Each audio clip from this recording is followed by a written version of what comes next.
What did the five fingers say to the face? What? Slap.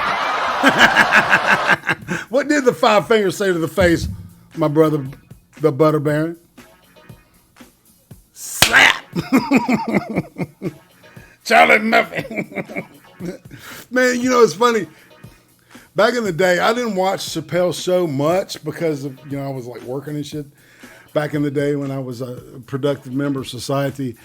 And but every time I would turn it on, he was doing the Rick James thing. And it was fun. You know, every time it would suck me in because it was so fucking funny. You know, Rick James is a character. Oh. Yeah. Yeah. Uh-oh. Are we not live anymore or something? Yeah, we're live. We're live. Okay. It's crazy because, you know, that show is almost 20 years old now. Right?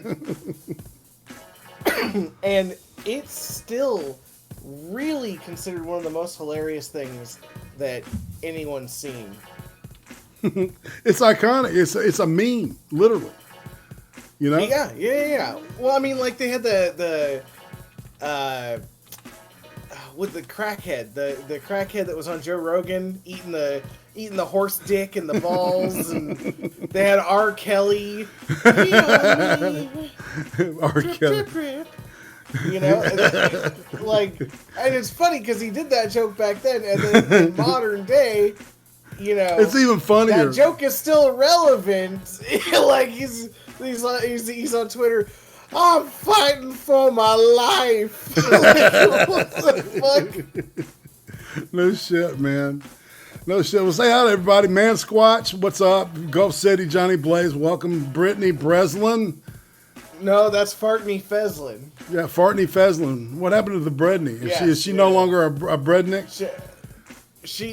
Her name changes constantly, and one of them, today it's Fartney Feslin. Yeah, she's the one that does that in my server. Oh. Yeah. Nobody changes anyone's name but her. Nobody's obsessive like that, man. I mean, she'll change everybody's fucking name to the same thing in the server. And that's cheap. We know you're we're copy pasting that shit, Brittany. Just accusing. But she that's right. Gulf City Johnny Blaze got it right. Tyrone Biggums was his name. Yeah. Nice. That's good. Yeah. See, I wish I had seen more of his shit. It's like it makes me want to look up his old stuff and really watch it because it seems like it's pretty timeless.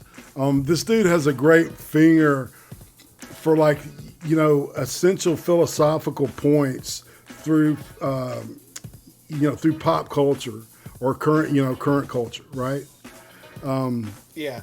He's magical, especially with this. First of all, let's get this shit out of the way. All right, I'm gonna throw Rotten Tomatoes on the deck right now. Everybody looking at it.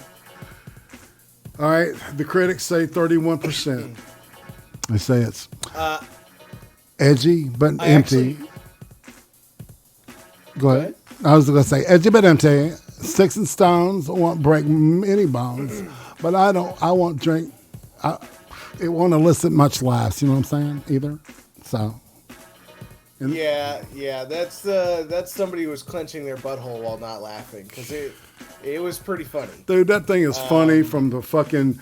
All right, so he opens up and he's like doing these lyrics to 1999. That's kind of why I played that, right? Yeah. And then, right when it gets to the chorus part, he stops and starts talking about Anthony Bourdain having the greatest job in show business, man. The motherfucker flew around the world eating ridiculously good meals with fascinatingly interesting people. And the motherfucker hung himself in France.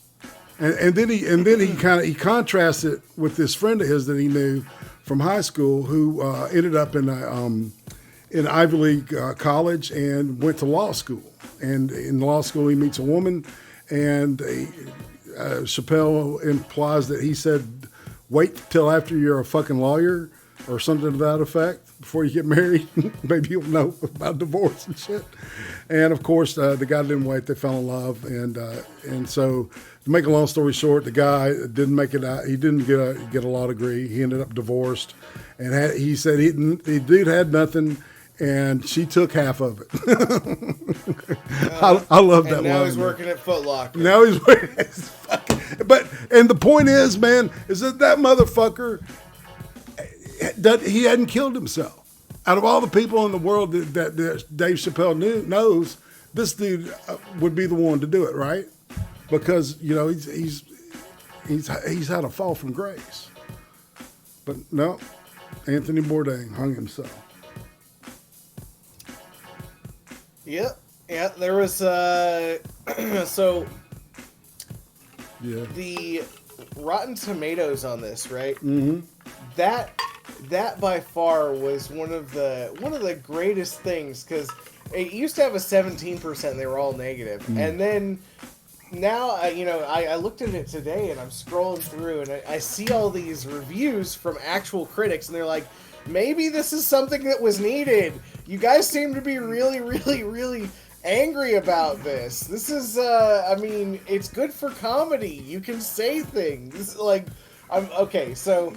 and he gets into it pretty fast, too. Yeah, go ahead, Brian. Yeah, Jordan Rumi of World of Real, there is an overwhelming feeling of the now as you watch Sticks and Stones, it feels immediate. A plea for one of our very best comedians to his own audience to stop hysteria. That's a reviewer, not just a viewer. I'm sure his peers sneered at that shit. Oh yeah, who cares? Yeah, exactly. Yeah. Because it's about, I don't know, man. Yeah, you got it. You nailed it 100%. That critic nailed it 100%. I was like, wow, look at that. That's beautiful. Yeah, that was and just, well put. Keep going. Just so that people understand what we're talking about, if you haven't seen it, I'm just going to come out and say, go see it. Definitely go watch this special, because it's fucking hilarious. And on top of that, it makes fun of things that would be considered to be non-PC. Mm-hmm. Or actually, they are PC things he's making fun of. Yeah, of course. If we're going to go ahead and do a whole list of what he makes fun of in here, it's literally everyone. Right. He makes fun of literally everyone. Yeah, and he does this impression. The first one was of the Founding Fathers. Hurry up, N-word, and get that Constitution done so I can get some sleep. And then his other impression said, all right, this person, I'm going to try to do it some justice. This person said, it may be 3 years from now, it may be 5 years from now, it might be 20 years from now, but whatever you do, I'm going to find it and I'm going to use it against you. And then he says, who is that? And people say Trump, and I hear a couple other things, but Trump's what made it to the forefront. Yeah, there's a lot of Trump. And he goes, no, it's you. And then he goes and complains about how the audience has been the most, persnickety. They're all pieces of shit. Stupid motherfuckers. Exactly. You are the most ignorant motherfuckers I've ever tried to please in my life. And and it was really an insult. You could tell that was guttural, coming from his breadbasket there, bro. Yeah. Yeah, it was pretty good. Especially, he even said, "This is the reason you don't see me around that much." Like that's right. Why you have to wait 2 years for his next comedy special. Yeah, because it's all right. So the next thing he talks about is Kevin Hart. How Kevin Hart is 4 tweets shy of being perfect. Because he knows Kevin Hart, right? They did stand up together for years on the road, and in comedy clubs and stuff. And he said this guy had a genuine desire to host the Oscars, The way you described him, he was kind of like he was describing like a goody two shoes kind of person. Like, you know what I'm saying? I can see that though. I mean, have you seen Kevin Hart's comedy? Yeah. It's really, really not funny. So I don't know. Some of it is. Yeah, it's No, not it's edgy. not. It's not edgy. it's not funny at all. Yeah, he's okay. But apparently today, Chappelle, he's a nice guy. And of course, people dug up those tweets the second time he was supposed to host the Oscars, and tweets that he said that if his son had ended up gay, that he would hit him over the head with the fucking dollhouse and tell him that's gay, right? And then he goes on to say, that he has plenty of friends that are gay, and out of all the shit that they had to go through to become themselves, and they had to slog through some shit to get there. None of them were hit over the head by their fathers with a fucking dollhouse, because it was hyperbole. Yeah, and he does bring up the point of making a joke, which is kind of nice because a lot of people don't seem to get that in modern day time. I know this one firsthand. Well, exactly, man. And then he talked about, I'm sorry about the noise, y'all. But he talks about working for, when he was doing the Dave Chappelle show, and he would have to go to the censor, all the time to get shit cleared, right? And so the censor tells him he can't say I'll use the Steven Crowder version, the figgot, all right? Because communism's for figs, I guess, is what he says. But all right, so... And the lady says, you can't use that word on this channel. And he says, well, I can use the N word all I want. But why can't I say the FAG word? And they said, well, because you're not gay. And he looks at her and he says, I'm not an N word either, which was perfectly right. And it was a brilliant point, man. This dude makes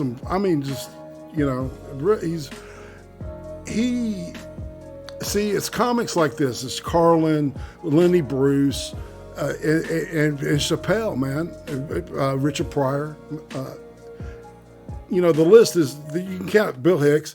You can count on like maybe all 10 fingers these kind of this level of comedian, where they're able to make poignant, biting, political even commentary. Much less societal commentary, and be pretty accurate about it, and to shit on both sides, which I dig. Hey, Thomas Bird.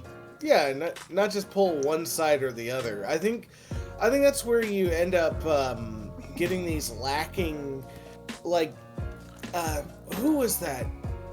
She had red curly hair and she did a comedy special about the president. At like a Democratic summit, or I don't remember what it was she did, but she got a show on Netflix, and then immediately after like 2 or 3 episodes, it gets canceled. And the reason this happened is because only being one-sided funny is only funny for so long, and you can only make so many of the same jokes. Right. If you are, not really basing your comedy on one side or the other, then everything is free game. You have the ability to make funny jokes. You're not just stuck in this niche of ha ha ha dumb president, or ha ha ha them libtards. Exactly. Like you actually can make it, because honestly some of the jokes are in general both jokes and great arguments for both sides just being fucking ridiculous. Yeah and people being extremely closed-minded on both sides. Yeah, exactly. This is Brian and I are not going to be able to stress enough the importance of this particular comedy bit. Now, some people are going to write this off and say it's not his best, blah, blah, blah. I hear that a lot. Okay, and to be honest, I know think my girlfriend said that. Yeah.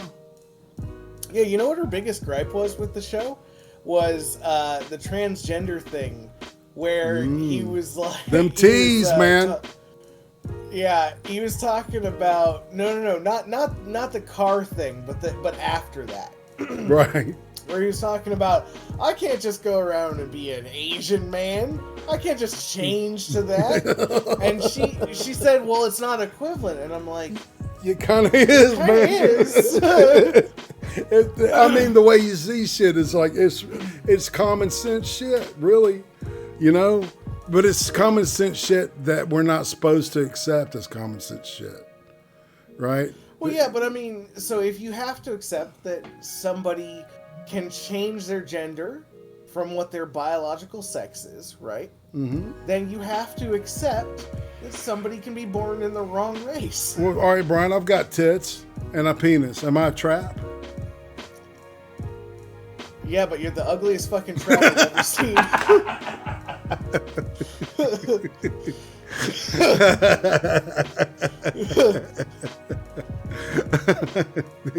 Touche, my friend. Touche. I'm sorry. Then he talked about the HBO Michael Jackson. I took notes, man, while I was watching it for the third time this afternoon. Man, you know what? It was really cool because I was like fixing to go to bed, and Uzi had already gone to sleep. And so I was just going to say, all right, let's see what the first 5 or 10 minutes of this is. And I ended up watching the whole fucking thing. Right? I mean, I was, dude, I was ready to go to sleep. You know, the way your brain gets, oh yeah, we're going to go to sleep. Yeah. And it's like, boom, he had me wide awake, man. My full attention was great. And he was talking about this Michael Jackson thing where he's accused of more molestation.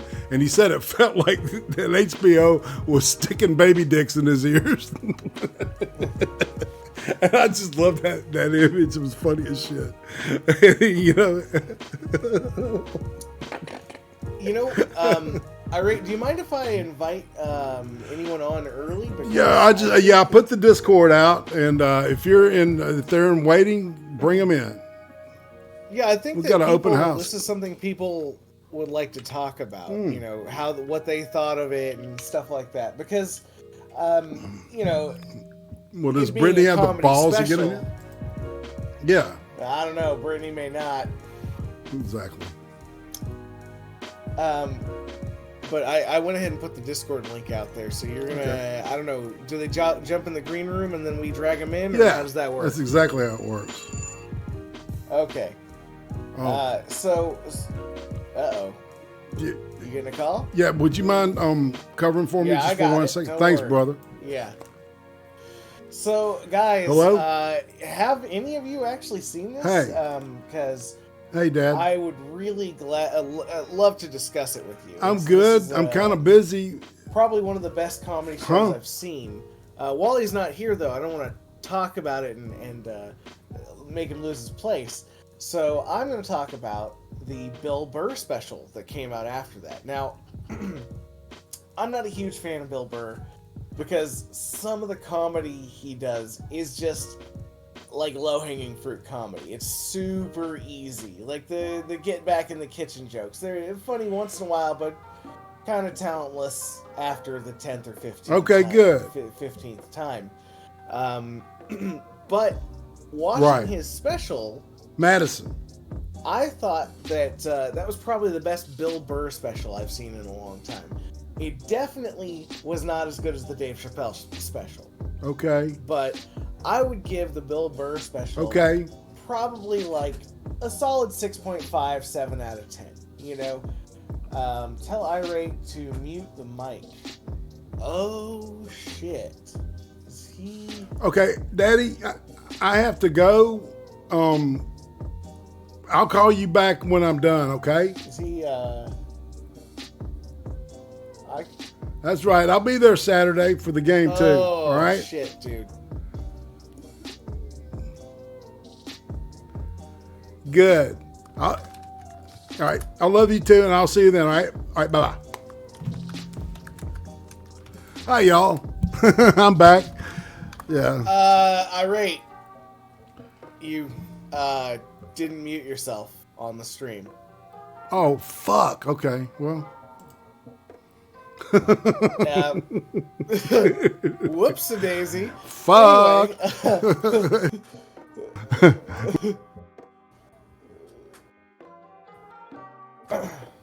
I'm a little embarrassed, y'all. I apologize for that. Yeah, I was talking to my dad. Right, here's the deal, y'all. I'll go ahead and get real with this shit just for a moment. My mom is dying of cancer, and my dad is he's got what's called COPD wasting syndrome, so he's basically he's dying too, but just a lot more slowly, and he's deaf and he's blind. He's very high maintenance, and so occasionally stuff will happen, and he'll have to call me. And that's what he was telling me about some stuff that's going on. Anyway, and I apologize that got over the air. I may have to private this show and take that out. But I'm not gonna lie to y'all. Okay, going through some tough shit with my mom and my dad. So, but I appreciate Brian. This is what the reason that I'm doing this. That I do this stuff is because it helps me, laugh, and laughter is the best way that I can cope with this shit without getting, morbid and maudlin, because there's a lot of shit going on. Anyway, so let's get back to R. Kelly, to Charlie Murphy. Yeah. So we were talking about the transgender thing, where he pretends to be Asian. Yeah. And I feel Asian inside, right? Yes. I think that I'm really an Asian trapped in a black man's body, right? I'm just a dude trying to be a dude trying to play another dude. Exactly. See, and I come back to that. Wasn't Kevin Hart in that too? Didn't he play? Who was it that played Al Pacino? It was a different guy. That's right. Yeah, I don't remember. To be honest, I don't see many things with Kevin Hart in it. I think the last thing I saw with him in it was Epic Movie, and I was horribly disappointed by that. Mm.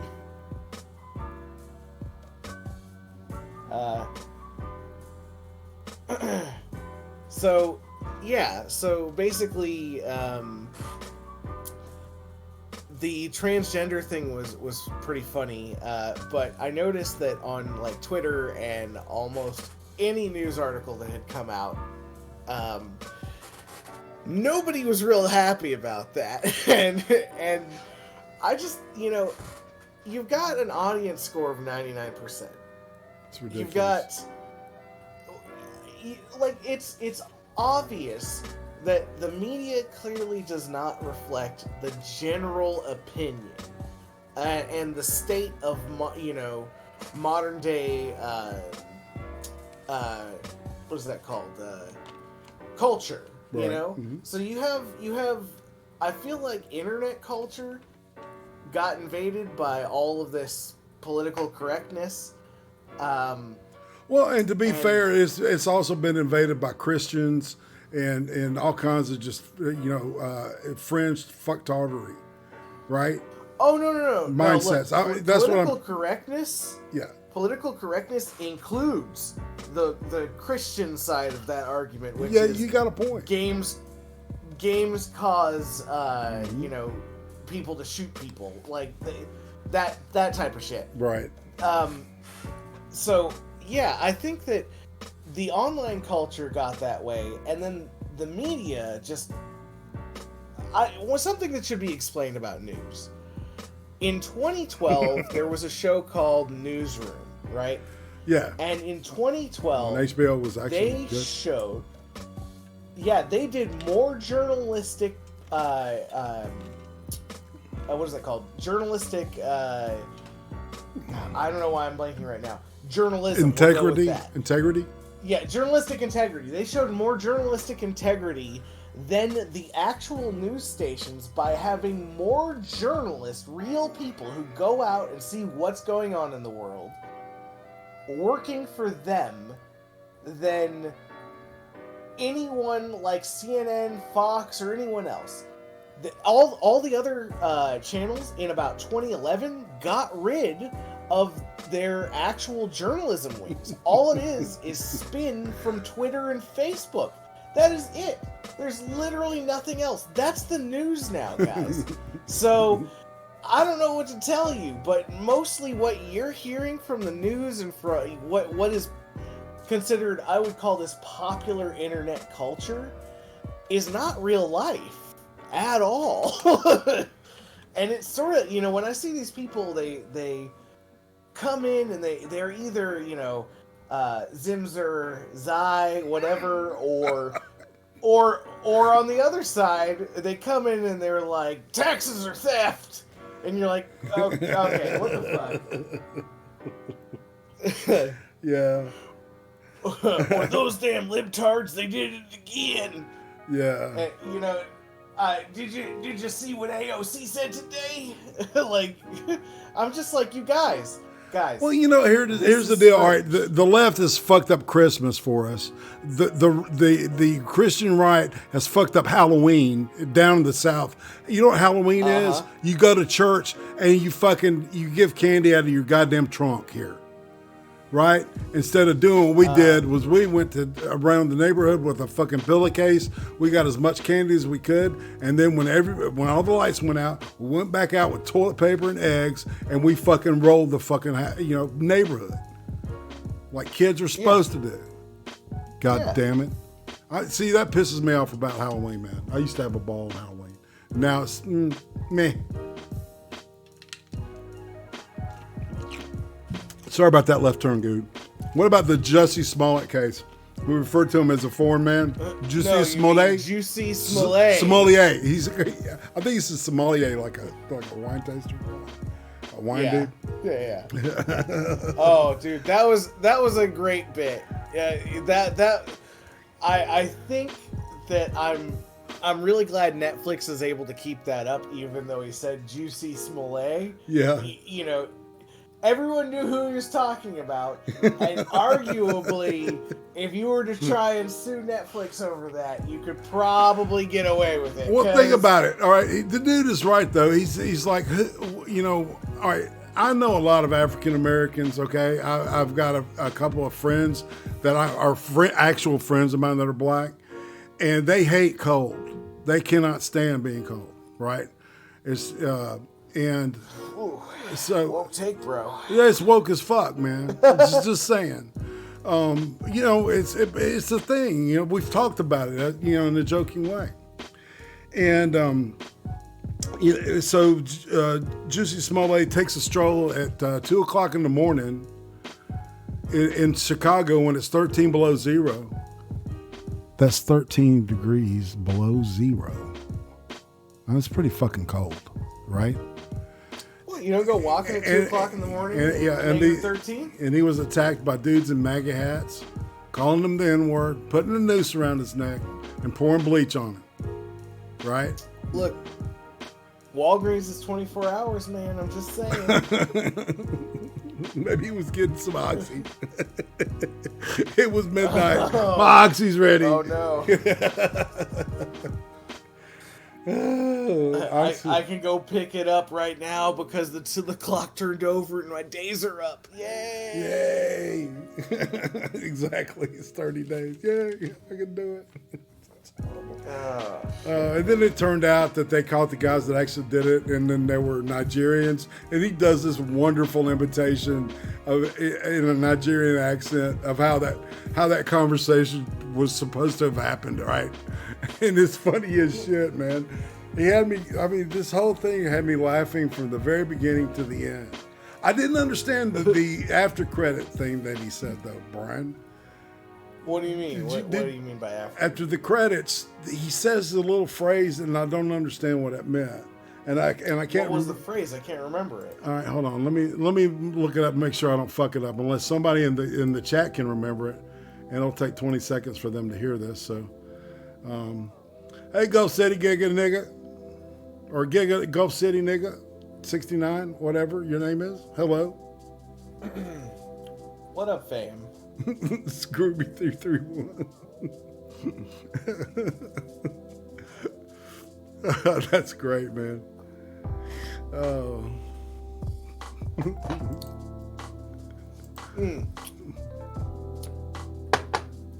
I was while you were gone, I was talking about the Bill Burr special that was on there. Oh, I haven't seen it yet, man. You know, no rush. I've been a It's little busy. good, but it's not that good. Yeah. Yeah, it's I mean, like, it's probably one of Bill Burr's best, but Bill Burr is only... He's funny, but then it's the same jokes, kind of. Well, yeah, and he's got like this take, and I'll like watch his or listen to his podcast, right, occasionally.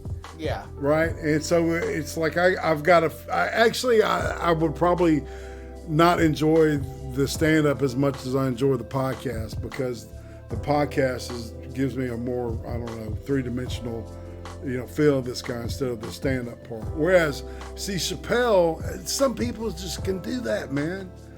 He exceeds size. Bill Burr's a dude.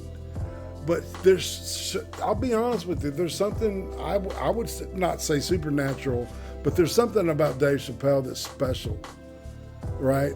You don't get, that's like I was saying earlier, man, comics of this, this magnitude don't just happen out of a vacuum, and they're not frequent. So, True. we're really fortunate to have a guy like this, who's got the balls enough to say, hey, the king is naked, y'all, look. Or the emperor's naked. I forgot, it's the emperor's new clothes, not the king's new clothes. Juicy Smollett. Sommelier. That's so funny, man. Oh, fuck. But, that's the extension of all my notes. I just have Bourdain suicide, Friend Law School, Foot Locker impressions, Kevin Hart, Michael Jackson, Baby Dicks in the Air, R. Kelly, Kevin Hart, 4 tweets shy of being perfect, and just Juicy Smollett. What did I miss? Well, I guess really the question is, what do you give it out of 10, though? Oh, dude, this is an easy 10. Yeah, I would agree, dude. And I didn't even like all of his jokes. Most of them were good, but there was like 1 or 2 that I'm just like, that's okay. It's not my favorite one, but And I would still say that this was a 10 out of 10. Hey. Because performance-wise, you're right. He gives the best performance that I've seen on stage in, man, since George Carlin? Maybe? Right, exactly. I mean, he is that caliber. He's a Carlin caliber fucking comedian. Easy. Yeah, absolutely. So yeah, man, I'm all for this thing. It was fucking excellent. This I do want to take a moment to talk about YouTube Studio Beta. It's garbage. I don't like it. I don't like change anyway. But fuck. I mean, anyway, just had to say that so I can get back to Creator Classic. Because after we get out of here, Big Fat Brian and we're going to try to stream. Here, I got an idea. Let's do it over DLive and Twitch and see who kicks us off first. You want to do that? Okay, I'm down with that. All right, I've got a channel on DLive and Twitch. We're actually streaming on it right now. Okay, so when me and Brian go out to give it to about 3 minutes, and then we'll be back up on. As a matter of fact, let me do my restream thing real quick.